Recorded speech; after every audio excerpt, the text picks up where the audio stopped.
Il est 22h25 en direct sur Beansport. Le football show, veille de Ligue des Champions avec Willy Sagnol et Pat Guillou avec nos experts. Avec vous tous également à la maison, le hashtag Football Show pour interagir avec nous. Je reçois un petit message de Sophie Nantaise qui nous dit « Voilà un match qui va envoyer le couscous ». Ça, c'est une expression à moi. Mais ça, j'aime bien la relire également chez les autres. Bayern, Real Madrid. Charlie avec Aurore. Qui l'emporte, d'après vous? Ouais, il est plus grand que moi. Hein. On commence avec l'actu du Real Madrid, avec cette presse également, là aussi espagnole, comme tout à l'heure, sur le Barça, avec l'actualité sur toute cette semaine. Le plan B de Zizou a marché, parce qu'on a fait là aussi des rotations en préparation de ce match de Ligue des Champions et victoire pour les Madrilènes 4-2. On parlera bien entendu de ce derby face à l'Atlético Madrid d'Antoine Griezmann et ce match nul. De la victoire, on le rappelle une nouvelle fois, de Malaga sur le Barça qui aide ainsi Michel, l'ancien madrilène, la maison Real Madrid. Et puis Griezmann qui serait sur les tablettes du Real Madrid, du coup l'Atlético devrait lui augmenter le salaire pour le voir peut-être rester sous les couleurs rouge et blanc. Omar, vous étiez sur place avec Benjamin Da Silva. Ça a été un match étrange. Match, surtout la première mi-temps, 4 heures, chaleur, l'heure de la sieste en Espagne. Encore une fois, un but sur un coup de pied arrêté. On attend toujours Ronaldo, cette fois-ci c'était Pep. Et après, l'inévitable, avec un Griezmann qui, à l'intérieur du match, n'a pas été l'homme qu'on attendait. Mais là, ce qu'il fait, c'est parce qu'il court, non, il accompagne la balle, il ne la contrôle pas pour ne pas perdre du temps. Et après, il finit. C'est lui qui a reversé la situation. Du coup, Aurore, tremblement de terre ou non dans la Maison Blanche? On va dire déception parce qu'on avait l'impression d'avoir mené le match, de ne pas avoir su concrétiser. Regardez, fin de match, caméra isolée de la Quattro. Grosse déception après le but de l'égalisation, encaissé notamment chez Sergio Ramos. Sergio Ramos, le capitaine, qui après est passé en zone mixte, a dit qu'à un moment, il faut savoir souffrir ensemble, qu'il y a des choses qu'il va falloir retenir, notamment sur ce match et pour la fin de saison, parce que des erreurs comme ça pourrait se payer très très cash, notamment en Ligue des Champions contre le Bayern de Carlo Ancelotti. Et du coup, Zizou a été pointé du doigt. Eh oui, Zizou pointé du doigt, Zizou idolâtré, Zizou critiqué notamment pour son coaching et puis pour une certaine rigueur dans son choix de 11 non négociables.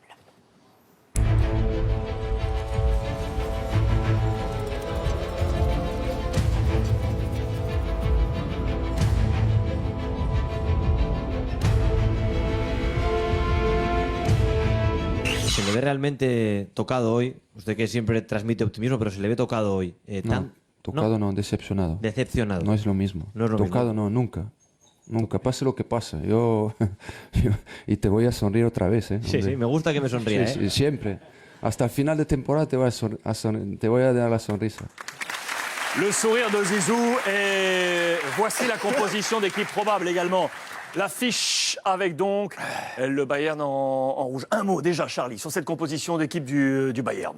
Eh bien, tout simplement pour noter que le Lazarett, comme on dit en Bundesliga, en l'occurrence l'infirmerie, se vide. Il n'y restera plus que Mats Hummels. Voici la formation qui sera donc alignée mercredi pour affronter cette formation du Real Madrid avec des Bavarois, autant vous le dire tout de suite, qui attendent de pied ferme Zinedine Zidane et son escouade après la dernière gifle reçue il y a 2 saisons sur la pelouse de l'Allianz Arena. Et très franchement, compte tenu des performances réalisées par le Bayern Munich à domicile cette saison, et notamment depuis l'arrivée de Carlo Ancelotti, ce sont des performances tout simplement exceptionnelles pour le Bayern Munich sur la pelouse de l'Allianz Arena, où ils sont invaincus depuis 36 matchs consécutifs maintenant, et ils tournent avec l'entraîneur italien à une moyenne de 4 buts par match à domicile. Arsenal, le dernier en date, est venu en prendre 5 en Ligue des Champions. Le Real est prévenu. Louis, comment vous le voyez ce match? Ça promet. Ça promet du spectacle, ça promet du jeu. Je pense que toutes les conditions se réunissent d'un côté comme de l'autre. Je pense qu'il y a du côté du Bayern, sur le plan offensif, c'est suffisamment assez costaud. Et du côté du Real, je crois que il reste certainement sur un match nul à domicile, mais le Real, c'est une équipe qui a certainement aussi une expérience. C'est le dernier vainqueur de cette compétition, mais il y a ce duel entre Carlo et Zizou, c'est les retrouvailles. Alors c'est vrai que Zizou a quand même collaboré, travaillé avec Carlo au Real de Madrid. Il doit certainement connaître un peu la stratégie, la mise en place, comment peut-être ça peut lui donner certainement un certain avantage. Mais bon, Je pense que ça risque d'être un match assez serré dans l'ensemble. On a l'impression quand même que le Bayern maîtrise son football, a un jeu brillant, ça part dans tous les sens, c'est impressionnant à voir. Et au contraire, le Real, ça se cherche.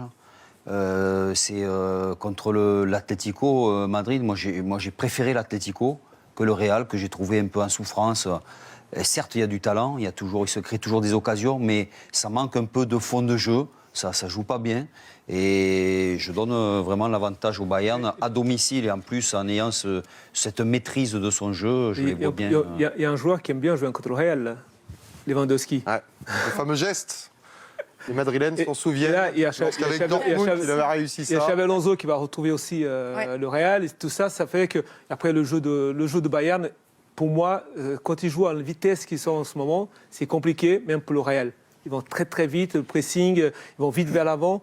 Et aujourd'hui, la défense du Real, défensivement, il risque d'avoir des problèmes. Pat, ça c'est intéressant effectivement. On va le voir également avec Aurore. Il y a cet axe défensif. Varane n'est pas là. Oui. Pepe s'est également blessé. On est plutôt sur Nacho en défense centrale. Est-ce que c'est le point faible? C'est un point faible du côté madrilène, mais ça peut être aussi un point faible du côté bavarois.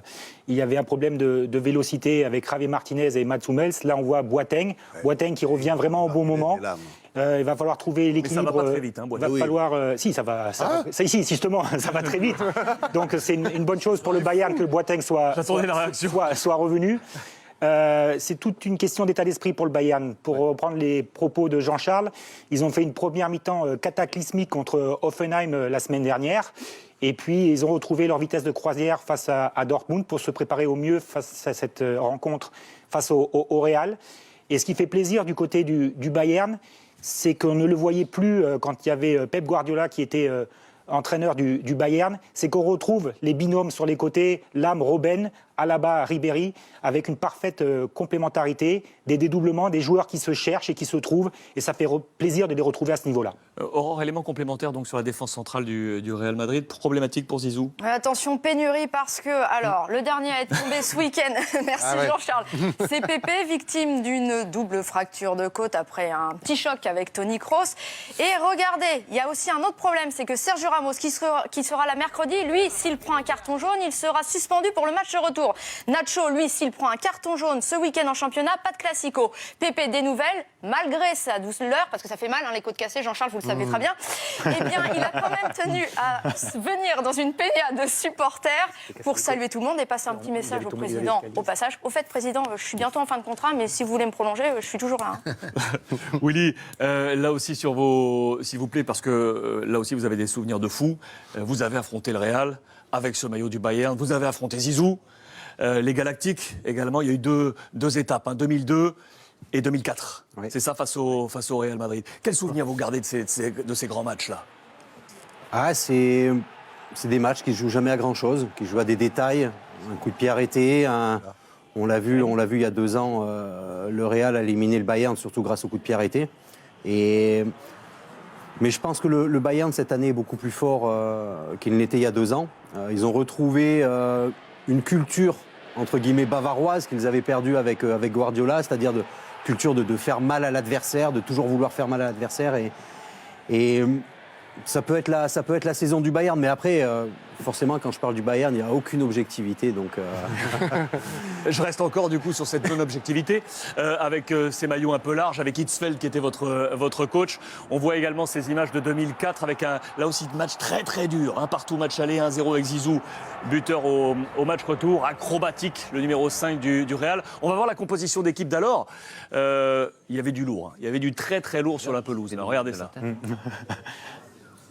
Avec qui était avec qui vous entendiez bien là au Bayern?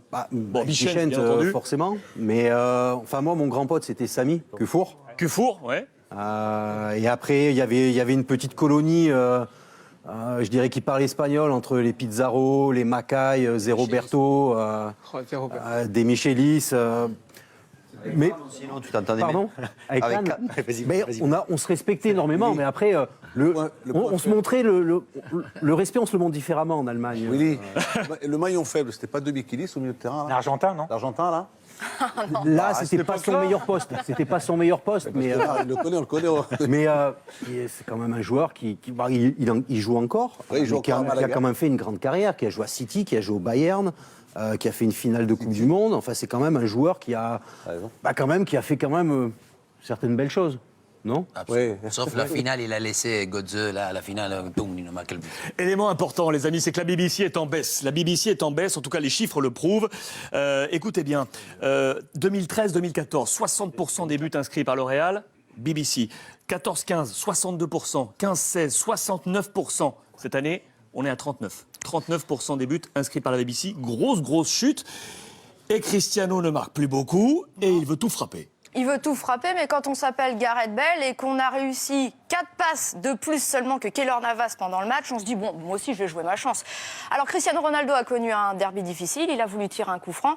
Et qu'est-ce qu'on fait dans ces cas-là, plutôt que d'aller au conflit? Quand on s'appelle Gareth Bale, on n'entend rien, on ne comprend pas, on ne l'écoute pas, Cristiano. Non.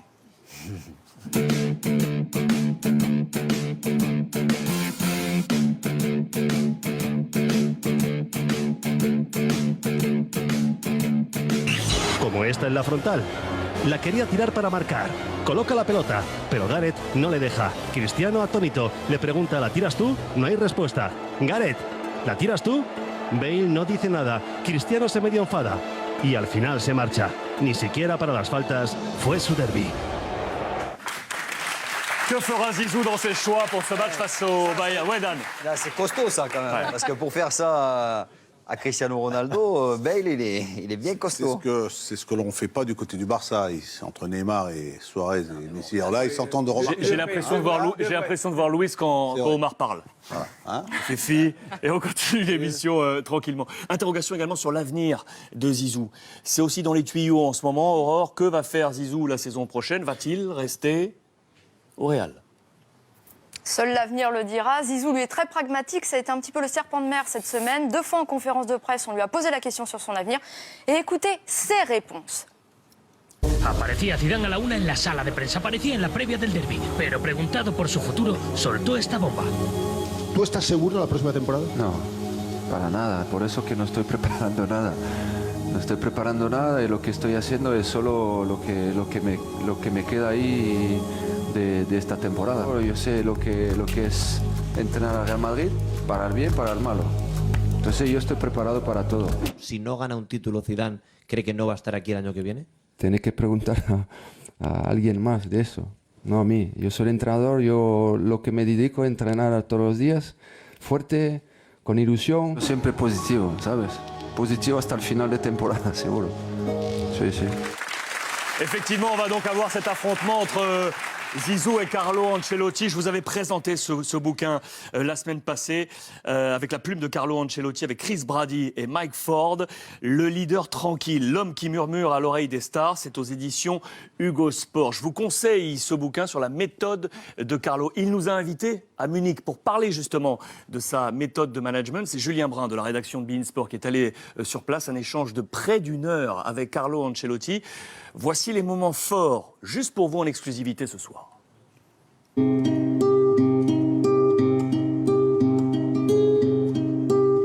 Cette livre, j'ai voulu expliquer mon manière de travailler. Mon père, il était un homme toujours tranquille, calme, jamais énervé. Et j'ai formé ce caractère. Et quand tu as une relation avec les personnes, au travail, aux familles, tu dois montrer qu'est-ce que tu es.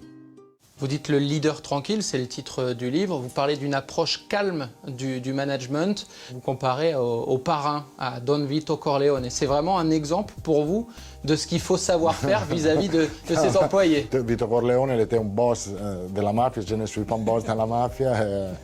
J'ai essayé dans cette famille de le foot, d'avoir une bonne relation con beaucoup de respect.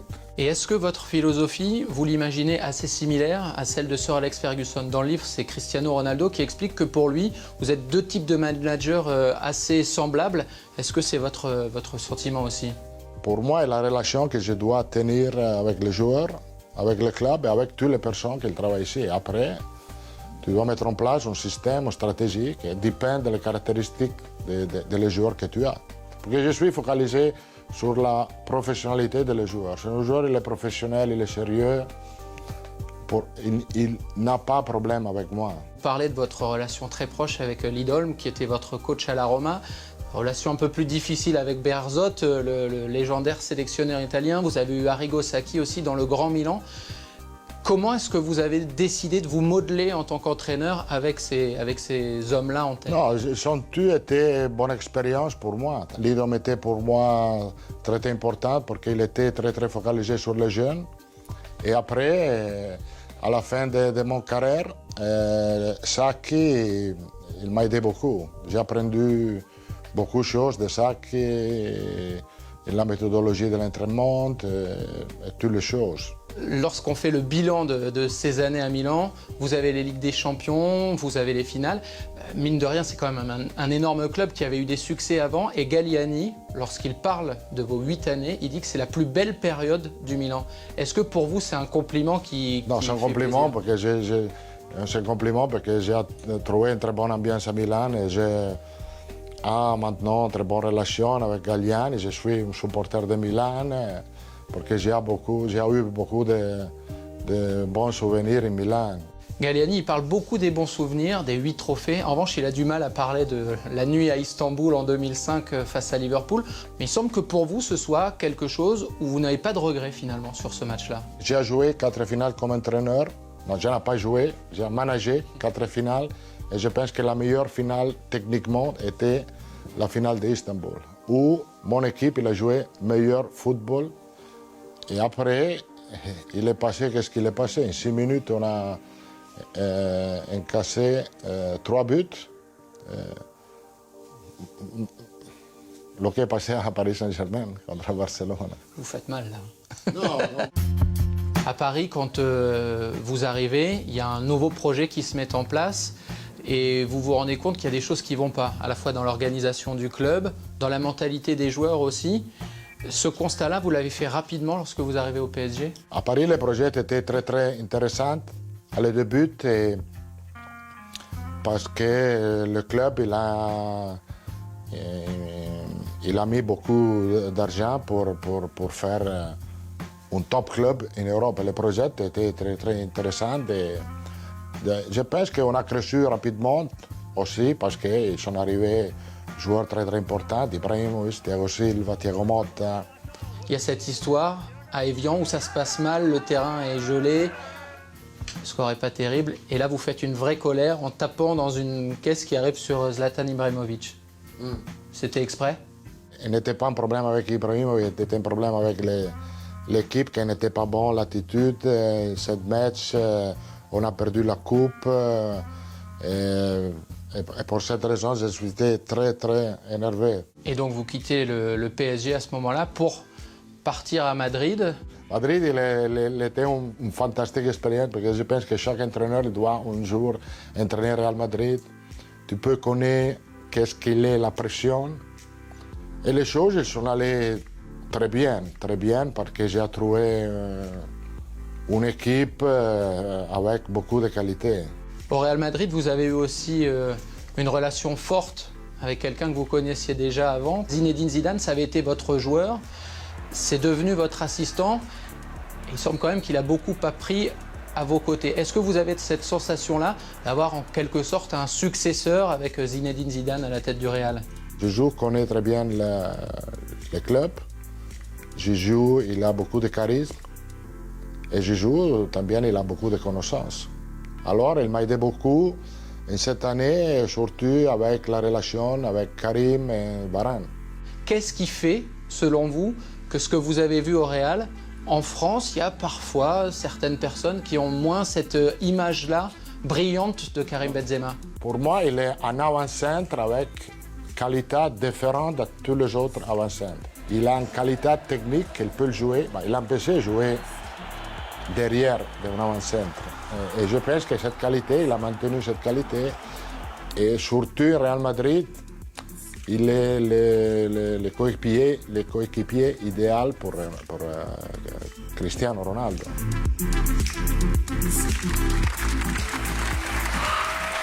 Willy, on va afficher tous les entraîneurs qui ont balisé votre parcours et votre carrière. Quel est celui qui vous a inspiré? Carlo Ancelotti inspire beaucoup de coachs. Quel est celui qui vous a inspiré, dont vous gardez quelque chose de fort, de précis? Claude Puel, Hitzfeld. Bonne tête d'Eli, au passage. On a l'habitude de dire, les joueurs, que chaque entraîneur nous apporte quelque chose, en bien ou en mal. Ouais. Mais même les expériences un peu difficiles vous font avancer. Je dirais que Claude Puel m'a apporté beaucoup sur ce que doit être la vie d'un joueur de foot professionnel, surtout en dehors du football. Et Hitzfeld, pour ses qualités de manager, parce que pour moi, Hitzfeld, il est comme Ancelotti, c'est le même. Il ne s'énervait pas, ou en tout cas, il le faisait, quand il devait le faire, c'était dans les bons moments, mais c'est quelqu'un qui recherchait toujours le contact humain, qui travaillait beaucoup à l'humain, et j'ai beaucoup appris avec lui. Et je dirais Félix Magath pour les marches. Pour son côté discipline extrême. Mais ma meilleure carrière de joueur a correspondu aussi au moment où j'étais avec Félix Magath. Donc peut-être c'est aussi pour ça, mais je dirais c'est les trois qui en ressortent, c'est un peu ça. Mais j'oublie pas non plus Jean Tigana, ouais, qui m'a fait beaucoup avancer. Parce que son surnom, c'était Flankengott aux côtés du Bayern. Et peut-être il pourra rappeler l'histoire avec Jean Tigana sur les centres. Tu devais travailler les centres qui t'avaient fait travailler devant tout le monde, qui t'avaient repris et qui t'avaient fait faire des centres pendant 1 heure. Ouais. J'avais un défaut. Dossier. Si.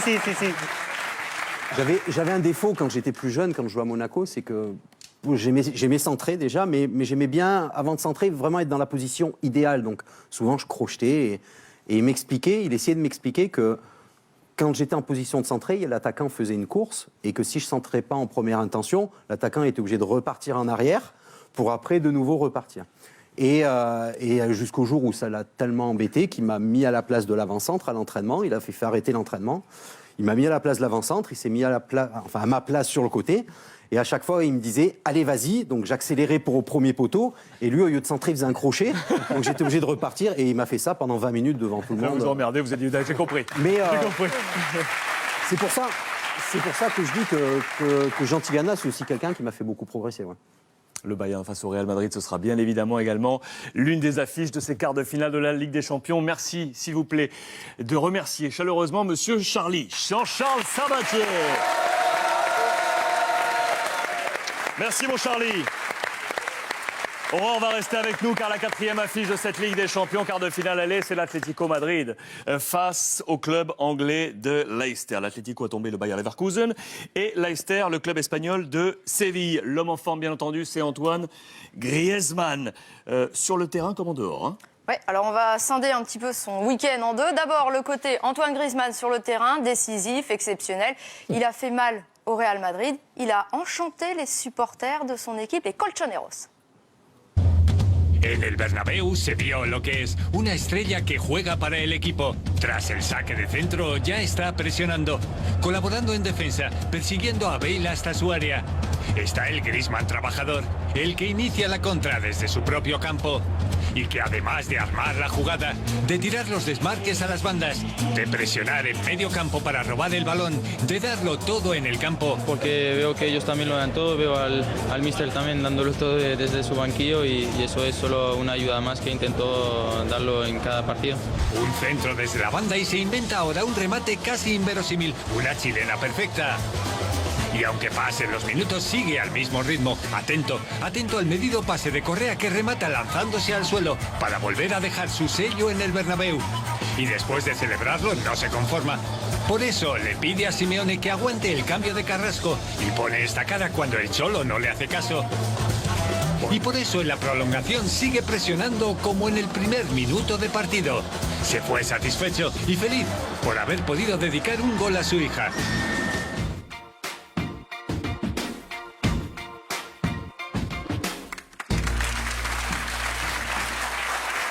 Et la question lui a été posée. La question lui a été posée. Vous avez vu tout à l'heure la presse madrilène. Où va Grisou la saison prochaine?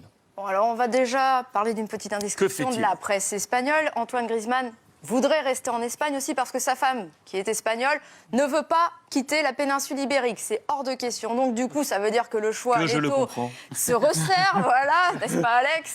Et du coup, on lui a posé la question, est-ce que le Real, ce serait possible? Alors, oui, non, peut-être. En attendant, l'Atlético a dégainé le joker supplémentaire, augmentation de salaire à venir et clause de résiliation augmentée de 100 millions à 150 millions sur les dernières rumeurs. Donc, parti pour rester, pour le moment, peut-être, oui, non, enfin, réponse.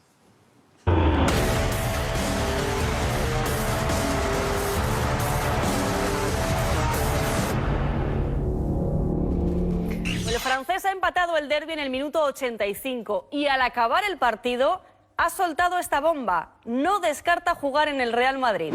Pero siempre marcas en el Bernabéu. ¿Tú descartas jugar en el Madrid en el futuro? ¿Lo descartas? No, no descarto nada, pero ahora estoy feliz en el Atleti. Sería, imagino, una gran pérdida que se vaya una vez. No sé a dónde se va a ir, pero bueno. No, Antoine, a veces las palabras no alcanzan para describir un jugador que tiene ilusión, porque más allá de lo bueno que es técnicamente, de lo que define, vos ves un futbolista que trabaja. Pues un grandísimo jugador, los mejores para mí tienen que jugar en el Real Madrid. El Real Madrid tiene las puertas abiertas a los grandes jugadores y Griezmann es uno de los grandes delanteros de nuestro deporte. Todo en el día en el que la portada del Equipo desvelaba que el plan secreto del Madrid es fichar al francés. ¿Cree que es el mejor jugador de los que estaban en el campo, de los dos equipos a nivel mundial, era Antoine Griezmann? ¿Qué quiere que diga? Bueno, me gustaría que me dijera lo que piensa. Marcando en la portería del Madrid, pero ¿se puede marcar con el Madrid? No, estoy bien aquí. Ya siempre digo lo mismo y ya paso de esas preguntas.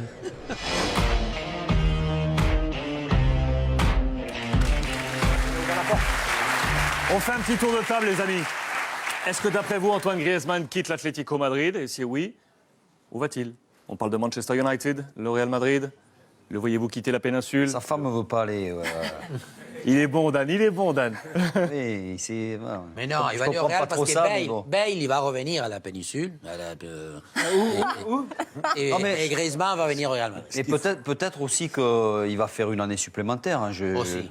C'est un grand club aujourd'hui, hein, l'Atlético. Et puis il y a l'inauguration du nouveau stade l'année prochaine. Il faut faire très attention, il faut qu'il fasse très attention avec la communication. Parce que tu sais très bien, Aurore, qu'en Espagne, dès que tu finis un match et quand tu commences à dire pourquoi pas, ça déjà du côté de l'Atlético de Madrid, des côtés des supporters, ils vont certainement mal le prendre. Et il lui reste encore une quinzaine de matchs, on ne sait jamais ce qui peut se passer. Il n'a pas à avoir une communication comme ça. Là. Il doit certainement dire j'attendrai la fin de la saison, je verrai en fin de saison. Voilà, c'est ça le plus important. Parce que c'est vrai qu'il a le talent, c'est vrai qu'il a les qualités. Il a pris une dimension. Aujourd'hui, on l'annonce du côté de Manchester. Il peut jouer au Real parce qu'il a les qualités. Louis, vous le voyez où? Vous le voyez où, vous? Bon, je pense qu'il va rester une saison de plus à l'Atlético de Madrid. Parce que s'il prolonge avec l'augmentation et tout, après, tu sais, la clause, c'est 150. Hein. En plus, Simeone qui avait dit qu'il partirait, finalement, il risque de rester. Donc ça peut lier aussi... À partir d'un moment, ce n'est pas qu'une question d'argent. On a des grands joueurs autour de cette table. La seule motivation, à partir du moment où tu as plusieurs millions sur ton compte en banque, c'est de gagner des titres.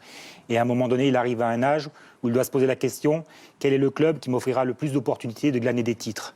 Et c'est clair que c'est plutôt du côté du Real que du côté de l'Atlético à long terme. Luis, Atlético, Pat, Real Madrid. Dan. Atlético. Sony.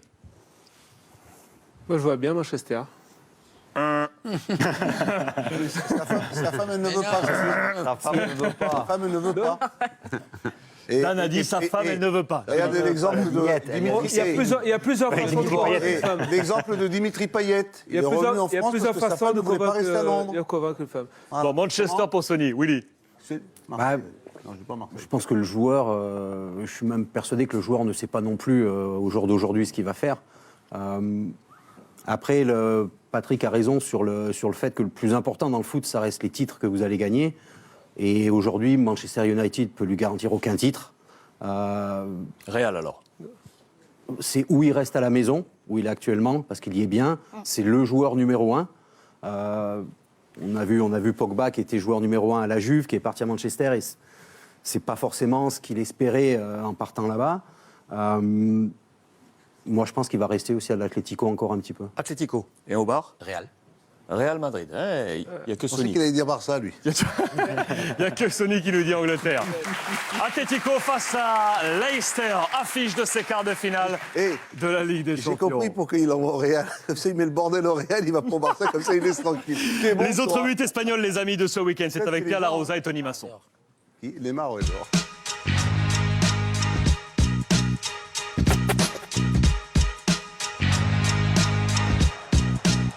Face au déport, le FC Séville démarre idéalement cette rencontre dès la première minute. Jovetic fait lever le Pizjuan. Mais les Andalous se font reprendre. Kakuta égalise de son pied gauche. 9e minute, Sarabia redonne l'avantage aux Sévillans. Un match complètement fou, mais dans cette période difficile, ils se font reprendre le bijou sur coup franc de Gaël Kakuta. Un match fou dans lequel Joaquín Correa inscrit le 3e but. Puis c'est au tour de Ben Yedder de participer à la fête. Son 10e but de la saison, son 2e sur les phases retour. Séville se fait peur mais assure l'essentiel. Villarreal jouait un match direct pour l'Europe face à Bilbao. Au Madrigal, Victor Ruiz lance cette rencontre idéalement. Égalisation du défenseur français sur corner, Aymeric Laporte place sa reprise de volée au 2e poteau. Mais c'est un ancien de la Ligue 1 qui se montre. Cédric Bakambu s'offre son 5e but de la saison avant qu'Adrian Lopez ne scelle définitivement l'issue de cette rencontre. Succès 3-1, Villarreal prend 4 points d'avance sur Bilbao. Et Eibar continue son coup de force sur la pelouse de Vigo. Les hommes de José Luis Mendilibar ont enchaîné une 3e victoire consécutive grâce à Kike, mais aussi grâce à Pedro León pour son 10e but de la saison. Eibar, meilleur représentant basque de Liga. Match de milieu de tableau entre l'Espagnol Barcelone et Alaves, un match équilibré qui se joue sur un détail et c'est l'équipe la plus en réussite qui s'impose 1-0 grâce à Pablo Piatti. Valence de son côté retrouve de la constance dans le jeu et du réalisme. À Grenade, les Valencians déroulent leur gamme. Zaza, lui, joue avec la défense. Un doublé en 2 minutes. Puis c'est au tour de Santimina de profiter des errements défensifs pour inscrire le 3e but. Et malgré la réduction de l'écart de Ponce, c'est grâce aussi à la générosité de Diego Alves, le gardien de Valence. Les Valencians s'imposent autoritairement 3-1. Leur 3e victoire consécutive en Liga.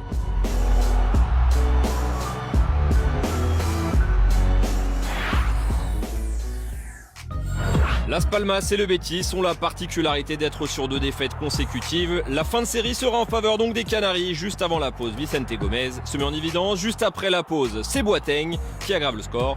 Succès net grâce au 3e but de Jonathan Vieira.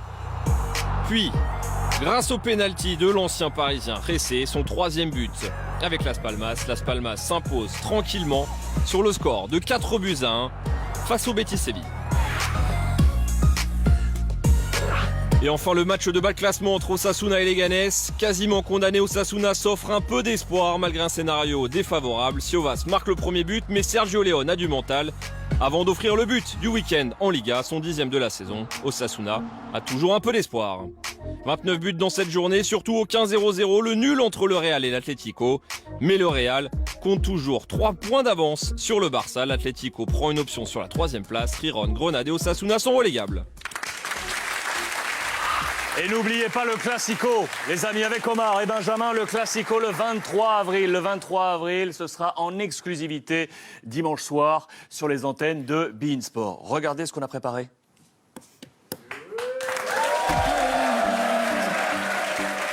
Mon petit doigt me dit...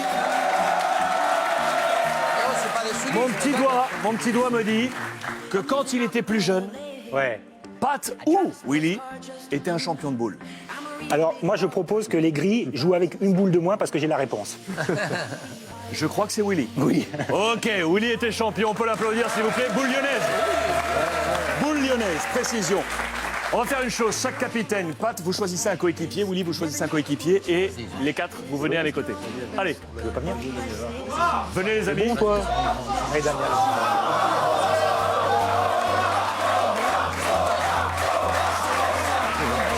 3 boules chacun. 3 boules chacun. C'est pas avec les mains. Willy, 3 boules chacun. Mais c'est pas les mêmes. C'est dur, hein. Ligne noire pour lâcher. Ligne noire. Là, c'est vous. Tu prends pas avec les mains, tu prends la boule, tu la mets dans la bouche. Qu'est-ce que c'est ça? Ouais, c'est Qu'est-ce que c'est ça? Pas d'essai, pas d'essai, pas d'essai. Allez faire. Et il n'y a pas de bouchon. Attention, si ça touche le fond. Si ça touche le fond, éliminé. Non, Ouais. le bois. Ok. Pas le fond, le bois. Qui veut lancer en premier? Toi, Daniel, toi. Allez, Pat. Magnifique, Dan. Vas-y, Omar. Magnifique. Vas-y, mais je pensais que tu n'y allais pas. C'est pour ça que. Allez. Tout ça. Et au moins. Tu fais, toi. Les deux lignes noires. C'est là, lui. Oh. Tu ne dois pas dépasser, là, voilà.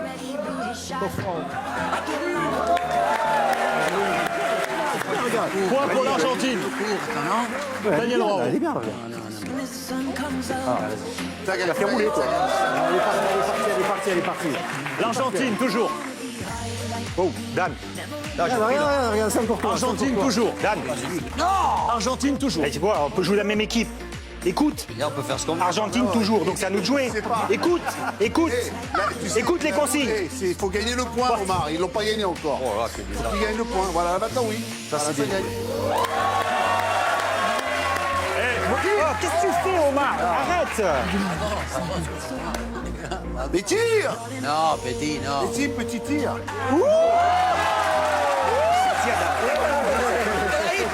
Elle est bonne. Elle est bonne.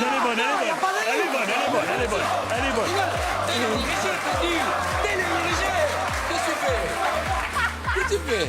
Pour la mienne.